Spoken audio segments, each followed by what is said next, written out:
Hello, everyone. Welcome to our July 2023 Move Smartly market update.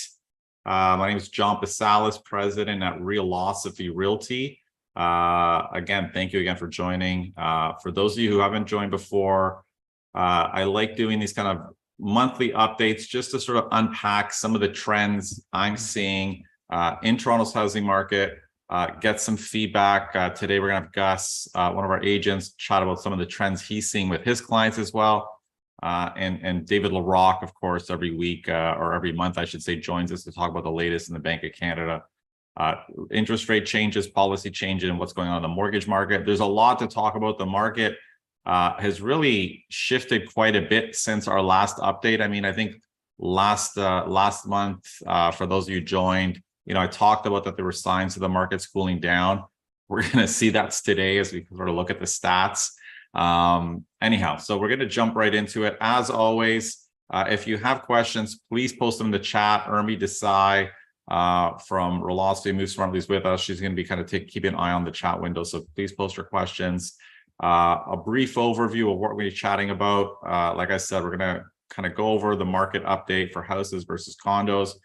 Going to chat a little bit about things cooling, why they're cooling, what that's looking like, some on-the-ground trends, and wrap up with a chat with David LaRocque, of course. Anyone have any specific questions? You can always set up a consult with me, movesmartly.com/meetjohn. We can go over obviously broader questions today in the chat and in the discussion. Anyone who has any specific questions, please feel free to set up a consult with me. I set up recently a 1-hour webinar on the top 10 home buying strategies that are going to give buyers an edge in this market.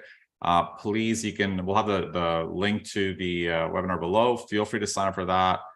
Just a lot of insights, which I'm going to be updating, quite frankly, relatively frequently, because as the market changes, there are different things that I feel buyers need to be thinking about when entering this market. So some of the insights, of course, are evergreen. They're going to apply at all times, but in a changing market, we need to be doing things a little bit differently.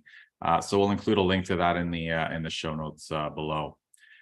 So just kind of kicking off with an update on the market for low-rise houses. I'm going to start by kind of chatting a little bit about detached homes specifically. They're the dominant segment of low-rise houses. And of course, what we're seeing right now are our sales are sluggish. I mean, this is not surprising. Sales are 25%-ish below sort of the 10-year average. So a kind of a weak sales market. Now, the one shift that has been happening over the past few months is for the first half of this year, new listings were at a 20-year low. And in some cases, I think even longer than 20 years, like, early 90s or something like that, or mid 90s. But since then, we've seen listings volumes increase. So in June, for example, new listings for detached homes were about 10% below the previous 10-year average. So again, not at historical levels, but certainly not at 20-year low levels that we were seeing to start the year. And that is one big shift that we're seeing in the market. Sales are still soft, but we're seeing listings gradually pick up. Now, when we think about listings, of course, this is just new listings. When we think about the inventory that's available for sale in the market, that is still quite low. And again, one of the challenges when we just think about inventory is in some ways a bit of a lagging metric, because if you're starting from a low base of inventory, you need multiple months of new listings outpacing sales for inventory to basically build up over time. So we're not going to expect this to change very much over time. The more important metric is to really think about, when we think about inventory, how the months of inventory are changing. So months of inventory is just the number of active listings divided by the number of sales. And that has been trending up quite dramatically over the past month. I think we went from 1.3 months of inventory to 1.9 in June. And basically what this tells us is that the number of listings on the market is actually growing at a faster rate than people buying homes. And I think that is an important metric, and that is one of the things that is contributing to the slowdown. The other thing I forgot to mention earlier when I talked about the sales for detached homes is that, typically we look at sales on a year-over-year basis, and yes, sales are actually up year-over-year, and a lot of the headlines are kind of talking about that.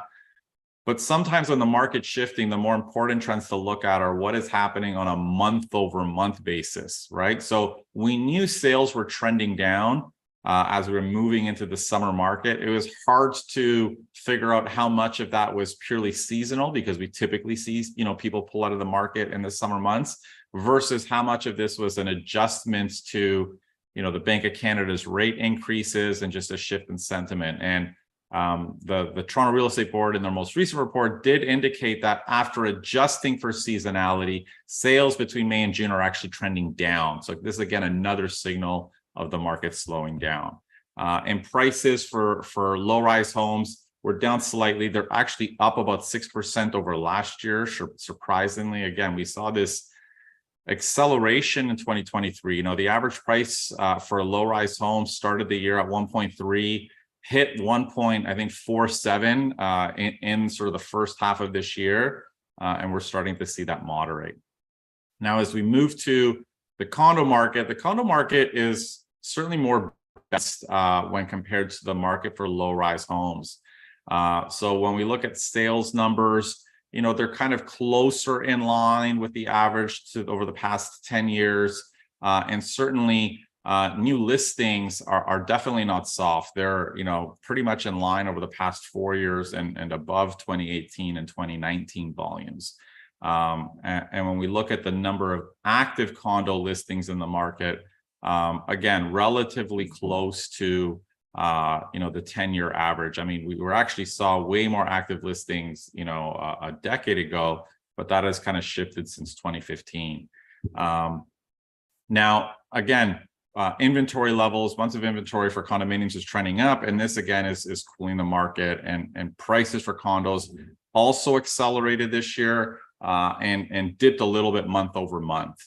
So that's a little bit about some of the trends, just like kind of the broader trends that we're seeing. But more importantly, the more important trend right now is that the market's cooling, right? And we can basically see that in these months of inventory statistics. If we look at them on a month or on a weekly basis, we can see that they have been accelerating. So why has the market turned? And this largely happened around the second half of June, I'd say. That the market kind of hit this turning point. And the reason is a couple of things. We're just gonna have some water. So at the start of the year, the market really took off in 2023 because a lot of buyers were on the sidelines. They were waiting for prices to fall. Prices were actually flat for 6 months, from July of 2022 till January of 2023. So a lot of those buyers gave up on this idea that prices were going to crash further. And on top of that, the Bank of Canada signaled that they were pausing any of their rate increases. And this really led a lot of buyers to feel like this period of high rates was behind us. The next Bank of Canada rate move would be a cut, maybe not immediately, but the second half of the year. And this really fueled the demand for housing. So a lot of buyers rushed in trying to get ahead of what they thought would be a rate cut, in the second half of this year. And of course, I'm speaking very broadly, but I guess my point is, this boom in this first half of the year was completely unpredictable. I don't know a single person who expected prices to accelerate the way they did.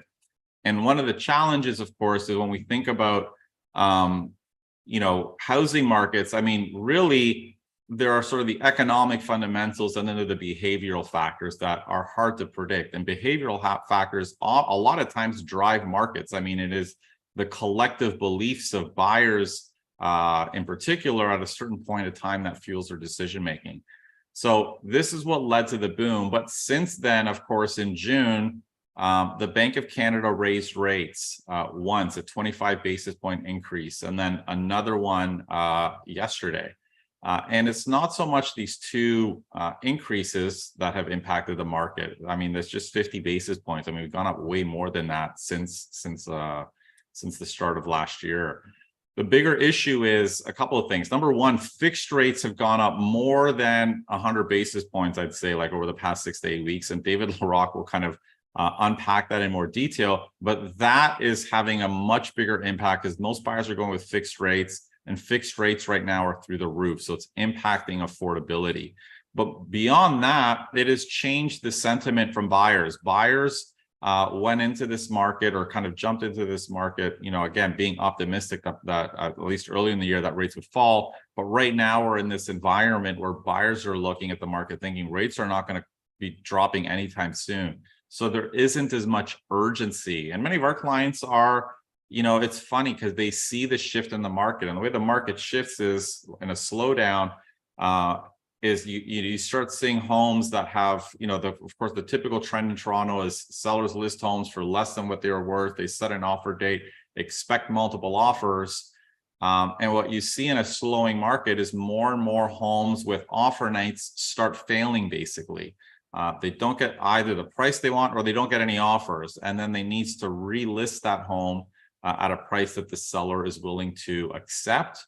And then as that kind of keeps happening, more and more sellers actually forget the whole, price low, multiple offer strategy and actually just list the home at a price that the seller wants and are just waiting for offers. So they're not even trying to get multiple offers.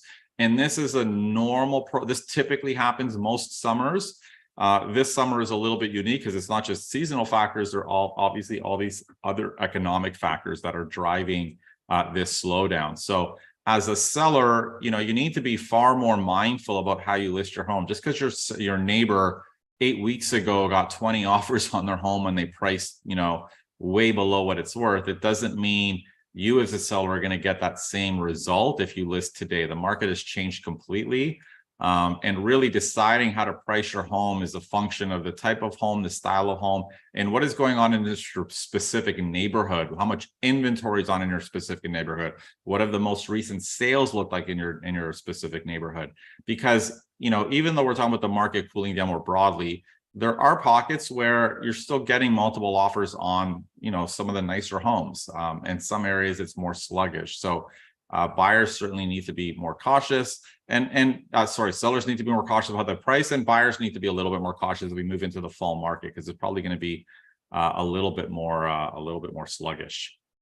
The last thing I'm going to end on just briefly is, I thought this was interesting that the Bank of Canada raised their policy rate. The last time it was this high was in 2001, but in 2001, of course. The average price of a home was $250,000. The average price of a home today is $1.2 million. So obviously very big differences, and not to mention, of course, that incomes are completely different. So anyhow, so that's a little bit about some of the recent changes, we've been seeing in the market on the ground. And how that's kind of impacting some of the dynamics. And certainly, I think things are going to continue to slow down as we move towards the fall market. It's going to be hard to predict what the fall is going to look like, what September is going to look like. It's going to depend on the volume of listings. And I think when we think about what to keep an eye on, it's certainly buyer sentiment. If buyers become pessimistic and pull back, that alone can kind of cool the market. But also, my instinct is we're going to start to see more people that have highly leveraged with investment properties, probably just going to take money off the table, deleverage, because mortgage payments have gone through the roof. So we're going to probably see more listings. We don't know what the volume is going to look like, of course. So I think the combination of all these factors will largely dictate the future path of home prices. And I tweeted the other day, just because prices accelerated in the first half of this year, it doesn't mean, the worst is behind us and prices are not going to fall again. We might see some downward pressure on prices this year. And as I've been saying on these monthly updates, and David Larocque too, I think we've both been talking about this, the risks to the housing market are amplified the longer that rates stay high for, right? If rates were in fact on path to be cut by the second half of this year, kind of the worst in terms of the housing market would have been behind us. But the fact that we're actually hiking and going to stay higher longer certainly puts far more risk, not just on the housing market, on the economy, on households, all of these things. And these are, again, we're kind of in uncharted territory because rates are the highest they've been in decades, and our debt levels are kind of the highest they've been in at all time, pretty much. So those are some of the things that we're seeing on the ground. I'm going to have Gus join us just briefly to chat about some of the things that he's seeing with his clients on the ground, and we'll have David LaRocque join us. Gus, are you there? Yes, I am, John. How are you? Thanks for having me. Great. So Gus is just on audio today. He's out and about on the road. So thanks again for joining, Gus. Maybe chat a little bit about, some of the things that you've seen with some of your clients, potential clients. We kind of chat about in this week's sales meeting. I thought was quite interesting to chat about with everyone today. Yeah, for sure. It's been an interesting month. Usually July is very quiet, and especially mid-month, right around now, things really do tend to slow down into more of a sluggish market, and people who have bought and people who are going away go away, and people who are selling usually, we get a couple inquiries, but it's kind of more on the casual side, and they want to regroup come for the fall market. What I do find interesting this July and especially the last 10 days or 2 weeks is there's just a lot of chatter, a lot of people reaching out, asking about the possibility of selling. I've run into probably about 6 or 7, 6 for sure, listing appointments where, four of them are people who are just like saying comments like, I can hold on further and I'm fine, but I think I'm going to choose not to. The higher rates, the higher payments, the higher, the little bit of stress it causes.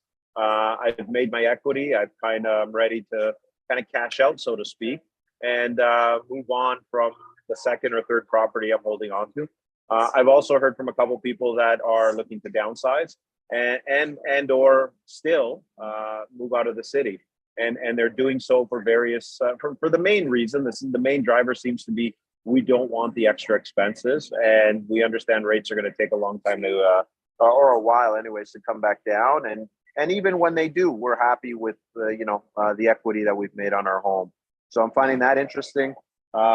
Still meeting with first-time home buyers that are looking to get into the market. There's definitely a lot more inventory in that $1 million mark, which is in comparison to a year ago, which I think I remember you tweeting, and we all were pointing out that there was barely anything available on the market under $1 million, whereas now you can find quite a bit in various parts of the GTA.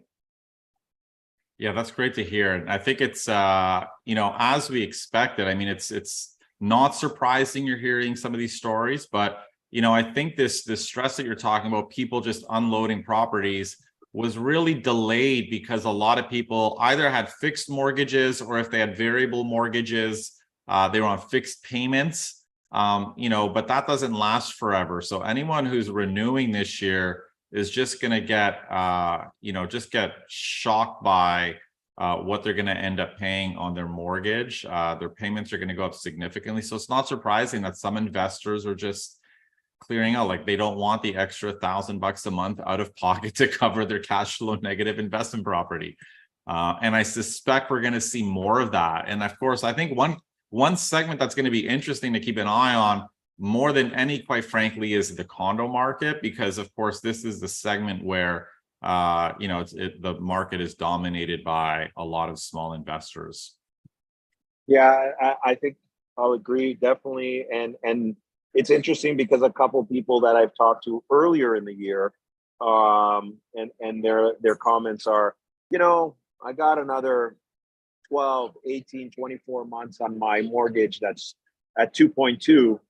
But when it comes time to renew and the new payments, it'll be interesting if rates, aren't a lot less than they are. And if they're still high, we will consider selling, and we'll be in touch.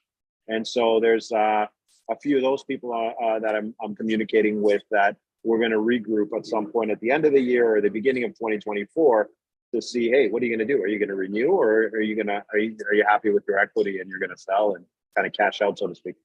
Yeah, that's super interesting. Urmi, I don't know if we have any questions to go over in the chat. No, but we do have a comment from CG, just echoing what you two have been talking about. I have a very good friend who has had to dump her condo because the interest rate has increased. In addition, her maintenance fees have also increased. Yeah, that's we're starting to hear more of that for sure. It's a good point. And I think again, like as people have to renew their mortgages, that's when they're going to be hit by these changes. And I think this is why we haven't seen a ton of distress. You know, I think some people are kind of confused why we haven't seen a lot of distressed sales. I mean, and these households necessarily may not be distressed. They just don't want to be cash flow negative that much. So and again, I think this is why we've been talking about the longer rates stay high, the more you see these effects on the market, because you know some of those investors are just not going to want to hold on. Awesome. Gus, I don't know if you had anything else to add before we kind of bring Dave on. No, I'm good. Thanks for having me. Awesome. And I got to jump off, but this was great, guys. Thank you. Beautiful. Thanks, Gus. All right, let's move on with Mr. LaRock. We'll take the PowerPoint off if he's still here. There we go. Hi, John. Hey, how are you? I'm good. How are you? Very good, very good. Well, thank you again for joining. Maybe we'll kick things off just to get your reaction on the Bank of Canada's rate hike. I mean, again, I don't think it was, I mean, you kind of called it. I mean, I think most people were expecting it. You know, what are you finding the impact is on your clients? I mean, a lot of people reach out to you first to try to see what they can get before jumping in to buy a home. So what are you finding kind of on the ground? Well, I think the people who are most impacted are the existing variable rate borrowers, because, you know, back in 2020, a bunch of them piled into variable rate mortgages when the Bank of Canada governor told them that they could count on the fact that rates were going to stay low for a long time.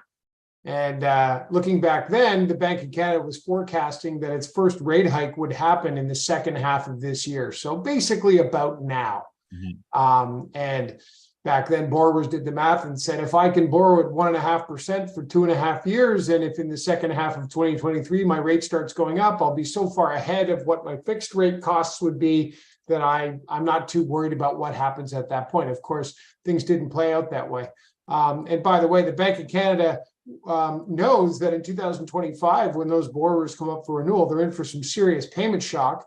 And they would love to bring inflation down before then and have rates coming down by then, because if they don't, and there's real market disruption in 2025, it'll kind of be a mess of their own making. And there's an old expression, I'm a former hockey player and coach, and there's an old expression that the fastest guy in the rink is the guy who just coughed up the puck. The Bank of Canada coughed up the puck. So when it comes to the looming renewal concerns that really wait in 2025, because that's when, you know, borrowers with variable rate mortgages or fixed rate mortgages up for renewal now, we're qualified at stress test rates of 5.25%. And they're renewing mortgages that have certainly fixed rate borrowers that have years of principal pay down added in.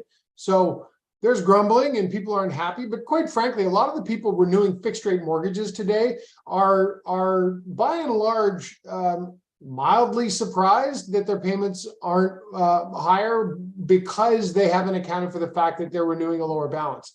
The borrowers who have fixed payment variables now, where the minimum payment is no longer covering the cost of interest, and they have to basically figure out how much to increase their payment by, so they're not in a negative amortization situation where the mortgage isn't growing every month.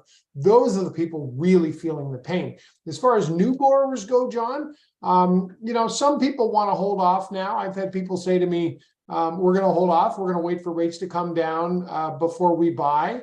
And, you know, that's definitely, it's understandable that would be the thinking, but the advice I give folks who are waiting for rates to drop to 3% are, when rates drop to 3%, house prices aren't going to be what they are today. House prices will go the other way. So again, it's not, the lower rates won't occur in a vacuum. And I try to get people to look at the whole picture. The reality is the Bank of Canada wants to slow down the real estate market. Record levels of immigration are making that hard to do. Basically those two forces are pushing against each other and borrowers are caught in the middle. Interesting. You touched on one thing I wanted to go over. You talked about the negative amortization mortgages. And again, for those who aren't familiar, again, David touched on it. Those are people with fixed payment variables who have not seen their payments increase. And now their mortgage payment doesn't even cover the entire interest that they owe each month. So their balance is actually growing.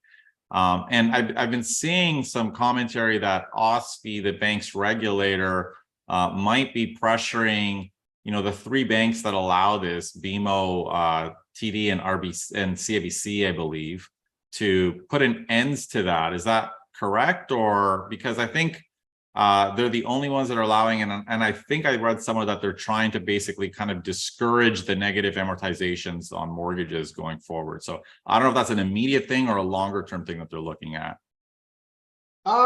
In the short term, John, they're letting it happen because they don't want to exacerbate the strains on the economy. The banking regulator is charged with preserving the stability of the financial system. So forcing borrowers to, tying borrowers to higher payments they can't afford would destabilize things. And ultimately, they are not forcing the banks to be more aggressive. But what they are doing, and I think this was a smart way to handle it. In fact, they said when they write their press releases, they're very vague in their wording, and it basically gives them license to interpret their wording later in whatever way suits the environment. So you read their stuff and you're like, what did they actually say here? What does this mean? And then you get people who are smart people in the mortgage business who've been around a long time, and three of us get on the phone and try to work it out, and we can't figure it out. We've all got three different opinions of what they said. That's hilarious. In a press release, two press releases ago, they said they want the lenders to be flexible and to help borrowers deal with these tough times.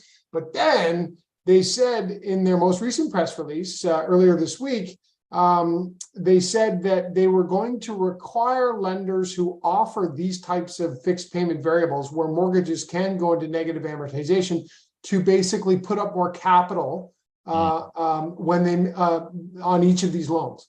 And when the bank has to put up more capital to back a loan, right? They don't lend, when they lend you $100,000, they don't have $100,000 set aside. They put aside $2,000 or $3,000. Yeah. There's very little that they have to put aside in the fractional reserve banking system, and that allows them leverage, wherein the profit, those $1 billion a quarter in profits we see from the banks, that's a lot of where that comes from.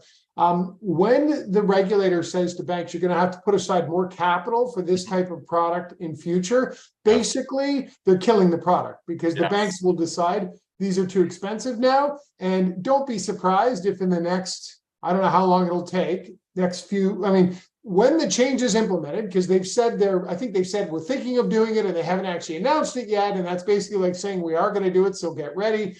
But when banks have to allocate more capital for fixed payment variable rate mortgages that have the potential to go into negative amortization, it makes sense they should put up more capital. Those are riskier loans. That'll increase their cost, and they'll probably be pulling their products. If the announcement goes out on Tuesday from the regulator, the products are probably gone on the Wednesday. Thanks for clarifying. And that is actually, now that you say it, it jogged my memory. That is what I read, that they were increasing the capital requirements. So thanks for unpacking it like that, David. Maybe you can walk us through how where fixed rates are today, out of curiosity, for mortgages, like for anyone's in the market, and how they've evolved in the past 6 to 8 weeks. Just based on sort of what is going on in the bond market. So maybe we can chat about where 5-year and 3-year and 2-year rates are today for sort of average home buyers. Sure. Well, the run up in fixed rates has been breathtaking. I've been in this business now more than 20 years, and I don't remember a run up like we've seen. What happened is a month ago, the bond market, fixed rates are priced off of Government of Canada bond yields effectively. There are other factors that contribute to mortgage rates, but the underlying base price is set on Government of Canada bond yields. So when Government of Canada bond yields move, fixed rates follow generally. And if you think back a month or 6 weeks ago, we had the US banking crisis. Maybe it was a couple of months ago now. And US bond yields dropped, as did Canadian bond yields. There was a lot of concern about financial stability. Money piles into Government of Canada bonds when there are stability concerns because they're seen as safe places to hide in the event that the market really goes haywire. And that drove down bond yields. And that created a window. And I wrote in my blog at the time, if you're a variable rate mortgage borrower and you're thinking of locking in, you've got a window now and it's not going to last forever. And now's the time. That was prescient. That window closed pretty fast. What happened is the bond market was pricing in 2 rate cuts by the Bank of Canada and the Fed when they saw the weakness caused by the US banking crisis. We didn't know if the crisis, there's always the expression, there's never only one cockroach. So when the US regional banks started to tremor, the original fear was this is a sign of something to come, and there's going to be 50 or 100 of these, and everybody piled into bonds. And the bond market started pricing rate cuts, thinking that the economy, because the Bank of Canada and the Fed have always had the markets back since 2008, since the financial crisis. So bad news for the economy would mean good news for rates, mean they would cut. That didn't happen. And in fact, Bank of Canada Governor Tip Macklem came out a few months ago, I think it was his April meeting, and said he didn't think the bond market had it right. He thought that the bond market's view of rate cuts was unrealistic, or not, he said very diplomatically, not our base case scenario. And that was a warning. And boy, was that a warning that the bond market investors should have listened to. Because what happened is the Bank of Canada hiked rates, and suddenly the bond market said, we're not pricing in rate cuts, we're pricing in rate hikes. And the swing in bond yields was dramatic. It was, I think it was about 1% on the Government of Canada 5-year bond yield, and fixed mortgage rates were carried along for the ride. So now, in the span of, I don't know if my timing is exactly right, but about 6 weeks, fixed rates have gone up by almost 1%. So you asked about rates. If it depends on if you're buying for more than $1 million, less than $1 million, there's a bit of a range. But the reality is, if you're an uninsured borrower today, you're probably looking at a 5-year fixed rate in the high 5s. An insured borrower, so someone buying for less than $1 million, is going to be looking at rates in the low 5s. And those rates are anywhere from 0.75% to 1% higher than they were a couple of months ago. And the similar can be said for the 2 and the 3-year fixed. What's interesting is the gap between the 2 and the 3-year fixed is narrowing, because I think what's happening is the bond market is starting to believe that these rate hikes are going to slow inflation, regardless of what they do for the economy. And the gap between the 2 and the 3-year has narrowed. And I wrote about that in my most recent post. But that's, in terms of the lay of the land, that's where we're at right now. Yeah, and I saw that in your post. So you're basically recommending, it sounds like, the 2-year fixed right now. You were recommending the 3-year fixed before, but I think in your recent blog post you said you're kind of leaning towards the 2-year fixed because the premium isn't quite as high. Yeah, well, okay, so you're absolutely right, John. I have for a long time been recommending the 3-year fixed. I think now the 2-year fixed I wouldn't have recommended before. I think it's worth considering now. I think ultimately whether you go 2 or 3 depends on how aggressive you are in in the way you invest and the way you borrow. The risk if you go with a 2-year is that you pay a premium because they cost more than 3-year. And the risk is that in 2 years, inflation hasn't come down and you have to renew at rates that are still higher. So you ended up paying a premium in order to come back to the market sooner. And actually, when you came back to the market, rates hadn't fallen yet. That's the risk with the 2-year. The risk with the 3-year, if you tack on an extra year, is that you lock in now and 6 months or a year from now, rates really start to fall. And now you're not coming up for renewal until the end of your 3-year term instead of your 2-year term. If you're conservative, I think you probably still take the 3-year. You don't overthink it. You say to yourself, 3 years is probably enough time for all these rate hikes to work their way into the economy. It takes up to 2 years for them to hit the economy with their full impact. So if you go with the 3-year, you're basically saying, I'm going to push beyond all this volatility. And I think it's reasonable to believe that 3 years from now, rates will be lower.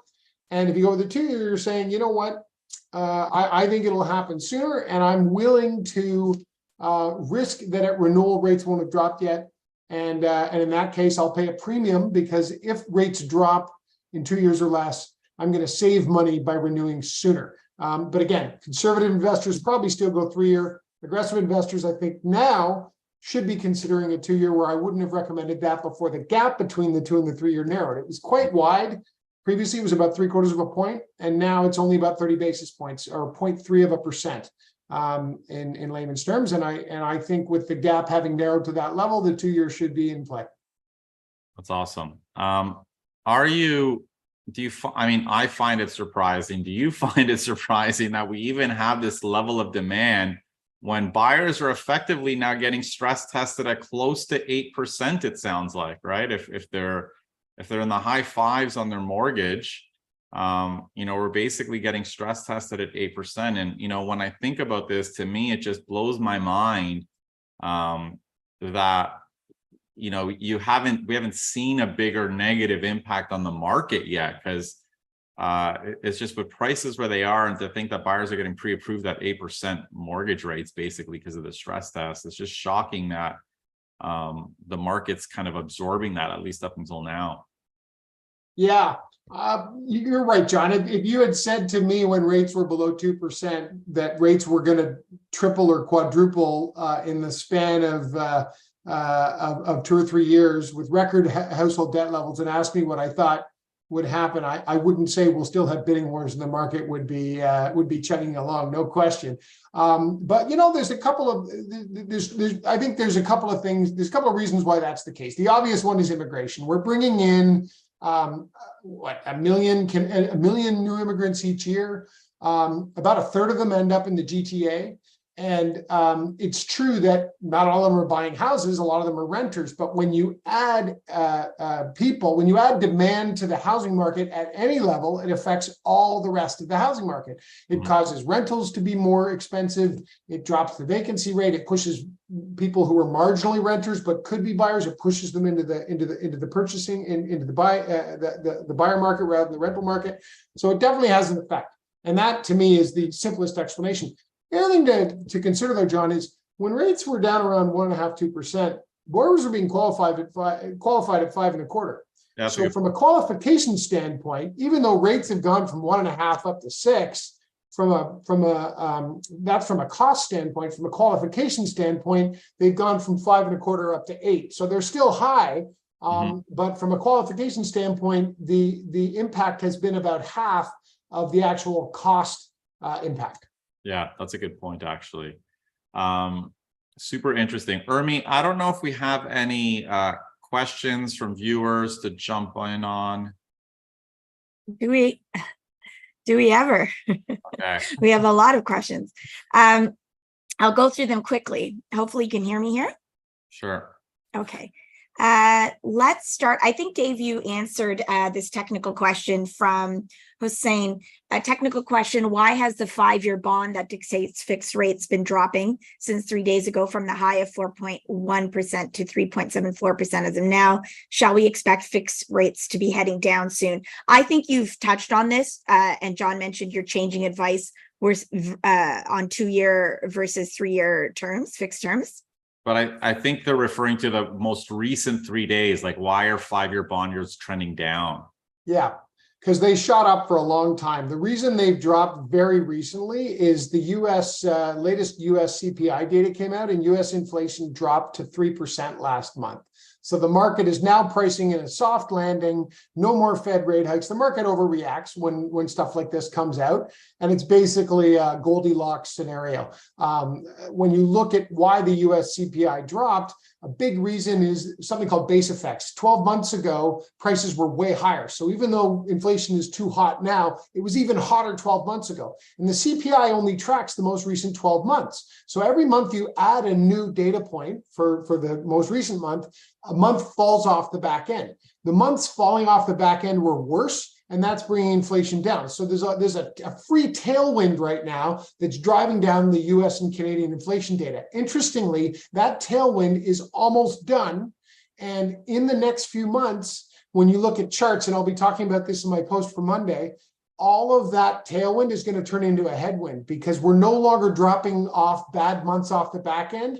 The months that are falling off the back end are now going to be lower prices than the months we're adding based on the rate we're going now. And those base effects, that tailwind is completely going to go away and it's going to reverse into a headwind and inflation is going to start rising again. So any pricing the bond market is doing right now, driving down yields, is almost certainly, I don't want to say that, I risk sounding like a fool later, but based on that, based on base effects turning from a tailwind to a headwind, this is a short-term immediate drop. The bond market is overreacting, and I think it's a window that'll open, that will close as quickly as it opened.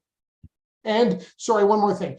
Lenders take the stairs on the elevator on the way up when they're raising rates, and they take the stairs on the way down. So anybody hoping to get a rate cuts by 4 o'clock this afternoon, probably going to be disappointed. Lenders will probably wait a while and see where things settle before they adjust. Nice. Well said. All right. And Dave, again, I think you've touched on this a bit, but Igor is wondering what your thoughts are when considering a 6.95% variable versus a 3-year fixed term of 5.94%. 6.5?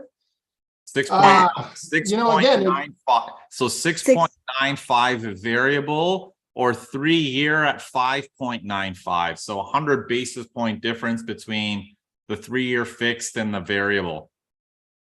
I think you'd have to have a pretty aggressive view on how fast variable rates were going to fall in order to be choosing the variable in that scenario. It's not that choosing a variable would be crazy, but I think that the kind of scenario for rate cuts that you would need for that to win out over the 3-year option is a pretty aggressive assumption. And again, everybody's entitled to their opinion. My opinion, the $2 will get you a hot cup of coffee. But if I were looking at those rates, I'd be taking the 3-year. I'm conservative by nature, though. Yeah. All right. Thanks, Dave. I'm going to group a couple of questions as Zaid and Chris Zaid's asking in more detail, a question around the renewals that are coming up. So David, 2025 and 2026 renewals are often brought up when discussing payment shock. Why is 2024 being overlooked in this regard? The estimated fixed rate renewals from the big six are in 2024 are 331 billion, and then growing from there in the growing a bit in 2025, and then it says down a bit in 2026. So are we overlooking a shock in 2024? It's a great question. There are lots of renewals coming up in 2024, but most Canadians take 5-year terms, which means they got rates back in 2019. Rates back in 2019 before COVID were in the 3 to 3.5% range. So borrowers who are paying based on 3 and 3.5 going to 5.5 is not near the payment shock of the borrowers who got rates at 1.5% in 2020 who are coming up for renewal in 2025. So it's the relative difference in the rates borrowers have been paying versus the rates they have to renew to, which that gap is much wider in the 2020 vintage than it is in the 2019 vintage. Great. And a question for you on the OSFI stress test. Do you see that dropping the OSFI to lower the stress test in the near future? Question from Chris. No chance. If you drop the stress test, you make it easier to borrow. House prices go up. We add to debt levels. The regulator's trying to preserve stability in the financial system. They're already concerned about record high debt levels, as well they should be when rates are going up as much as they are. There is no chance they're dropping the stress test anytime soon. We would need to see a much different housing market and a much different economy. They have that arrow in their quiver, but we're a long way off from seeing that. All right, asked and answered. And from Travis, do you see a policy change like an asset tax or something of the like being implemented due to mortgage costs now contributing to CPI, the Consumer Price Index? This would drive up supply by increasing the cost to carry housing. That might be for you, Dave, and maybe John. So a tax, like, can you repeat that one? A policy, like an asset tax. I don't. Wealth tax, like a wealth tax on houses. I Travis, yeah, feel free to clarify, but I think it's something like that. The idea that it would increase the cost to carry housing further. So I don't think there's any policy that can be done that can counteract the effects that high rates are having on the housing component of CPI, right? Because that is just a formula that obviously is impacting both homeowners sort of component of CPI because interest rates are soaring and rents are soaring. So I don't think there's anything policymakers can do to counteract that. OSFI, I think, has hinted, and I've seen a few people kind of mention this, that they may be revising policies on people who are buying multiple properties. And I can't remember what it is. It's like, if you have a portfolio of 5 or 6 or 10 properties, that maybe you're qualifying as a commercial rate or something like that, rather than like under residential underwriting guidelines. But aside from that, I mean, I don't see much else changing on that front. Okay. Yeah, Urmi, the only thing I'd add is politicians aren't known for their courage, and the current stock of politicians seem to have less courage to do what's right at political expense than normal. And taxing houses is the third rail of Canadian politics. So I've read arguments for why it makes sense, but that would require a kind of political courage, which I don't see currently. Yeah. All right. Travis has clarified a bit, but I'm not sure that would change your answer. He's, I think, referring specifically to non-primary houses and those specifically that don't have a mortgage. So if you own 10 condos mortgage free, I don't see any government taxing people who have no mortgage on their properties, whether it's an investment prop. I mean, I cannot see that. I think politically that would be that wouldn't go over very well personally. Indeed, it seems like some politicians in parliament may be taxing themselves in that case. No? Oh, Urmi, go. I'm not cynical. Oh, we could including our housing minister on his portfolio of suburban Ottawa homes. Yeah, he was congratulating himself, I think, in the National Post today, talking about what a good job he was doing on housing. Yeah. So yeah, I have some thoughts on that. His editor needs to be spoken to. Or his PR team. Or his PR It's called team. leading with your chin. Yeah. All right. Well, thanks, Dave. I think we've covered most of the questions here, and I invite everyone to keep up with Dave's updates on our blog, movesmartly.com. And thanks as always for sending in your questions and for your responses, Dave. Thanks, guys. Beautiful. All right. Thanks, guys. So we'll see everybody next month. Have enjoy the beautiful weather, and we'll connect then. Thank you. Oh, John. Yeah. Are you hopping off? I have one maybe last question for you. Sure. All right. I wanted to, let's see who I'll give a chance to have a look in here.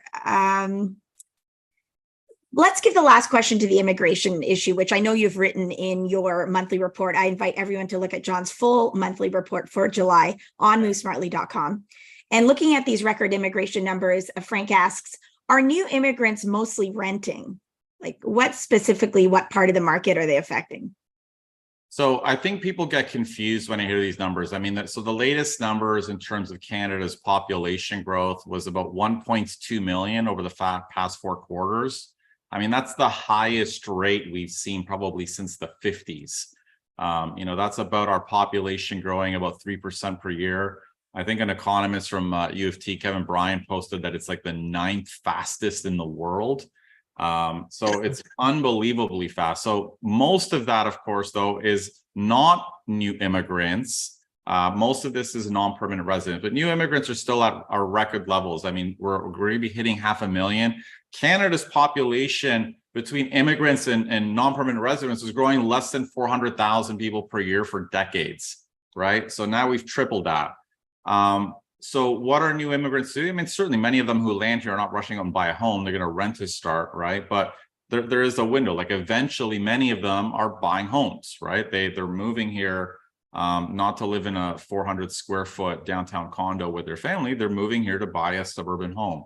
So eventually, yeah, many of them do end up buying homes. They have capital. They're contributing to the economy. So the issue is not like, I think the challenge for Canada is that I think having a very high immigration level, I think most Canadians are very supportive of. I mean, it's a country of immigrants. The challenge is to do that, you need to fix your housing problem first. You need to figure out how to build more homes before you ramp up, triple your growth, because the obvious side effect is what we're experiencing, right? Record high home prices, record high rents. Many of the refugees we're bringing now are living on the streets in Toronto. Like, this has been like the latest headline. So you have all these negative side effects because it's at a federal level, like no one cares about where people are living, right? So this is the challenge. And I think as long as we're at this level, we're going to see pressure on households. I think I mentioned earlier, like, if we're not going to get pressure on, I did an interview early this morning, and the interviewer asked, well, what's going to happen to housing and house prices and all? And the fact is, even if house prices fall over the next half of this year because of high rates and all these other factors, you're going to see pressure on rents, right? So it's not like it's once there's always going to be pressure on housing costs, because as Dave said, people move here, they need a place to live. Even if they're students, they need a place to live. Even if they're sharing a home with 10 of their friends, they all need a place to live. So all of this is putting pressure on housing. And the fact is, the weight of it is falling on the lowest income households. Anyone who has a home is doing well. You know what I mean? They've got their home over the past 10 years, prices have done well. It's anyone who's at a lower income, who's renting, who's really kind of getting squeezed here and feeling the pressure of this imbalance between this growth and this lack of housing.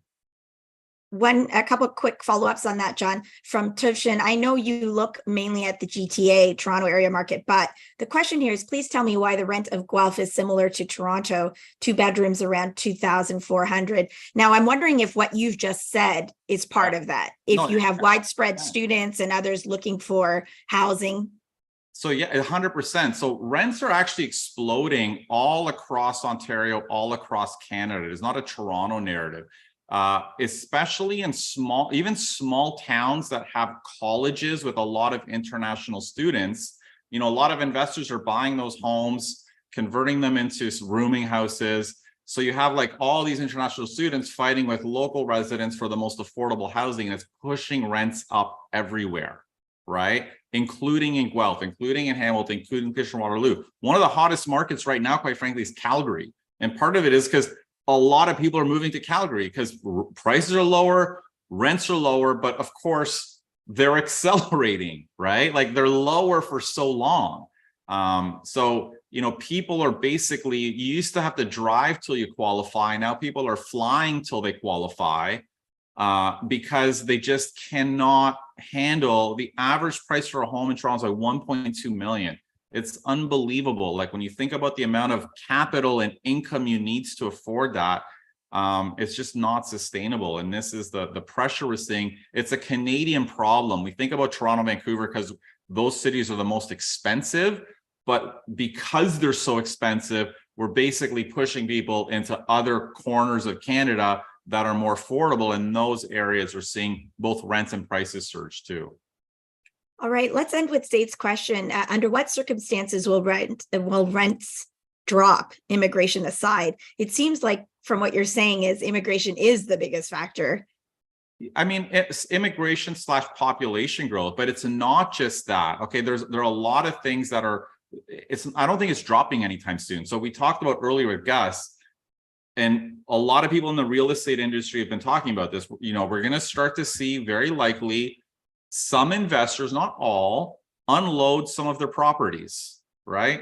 And because they just can't handle them anymore, they can't handle the payments. What does that do to the rental stock? Well, it reduces it.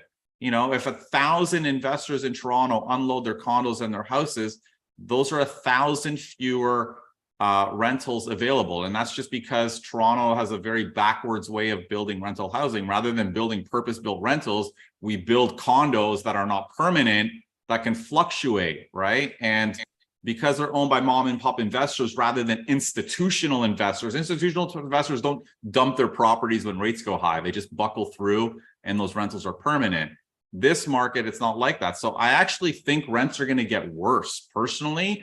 And what's happening is, even if they don't accelerate, the living conditions get worse. Rather than you have like two families fighting for a much smaller space because they need two incomes to afford it, right? Or you have like 4 students fighting for a 2-bedroom condo. Do you know what I mean? So I think you have like these circumstances where people are just pooling resources together to try to find and make it work. And eventually some just give up and move to Guelph or anywhere where it's, and not even, Guelph's not even that much cheaper. Guelph and Hamilton are very close to Toronto rents. You have to go a lot further out to find something that's affordable. So I don't see any relief anytime soon, quite frankly. I appreciate your perspective as a renter myself. So you're saying worse rates are likely to stay, the higher rent prices. Yeah, I don't see anything that can alleviate. I mean, you got to think about what's going to put downward pressure on rents, either inventory increasing, which is not going to happen, or the demand for rentals decreasing. That's also unlikely to happen, right? And in fact, the opposite is happening both. The stock's likely going to gradually decline, demand's going to increase, which is going to keep putting pressure on rents. And that's why I said it's the lower income house, because renters tend to have lower incomes than homeowners. This is why the lower income households are really kind of carrying the weight of this imbalance in our housing market. Great. Well, thanks, John. Thanks, Dave, again. Thanks to all of our viewers and listeners for their great questions. And we invite you to keep them coming in between our conversations, and we'll definitely cover anything that wasn't covered here in our next session. And John, as you mentioned, get in touch with you if people have more specific questions about their particular real estate questions. And the same with John, Dave as well. You can find his contact details at our blog as well, where he's posting. Awesome. Thanks again, Dave. And thanks everyone for your joining and for your questions today. Till next time.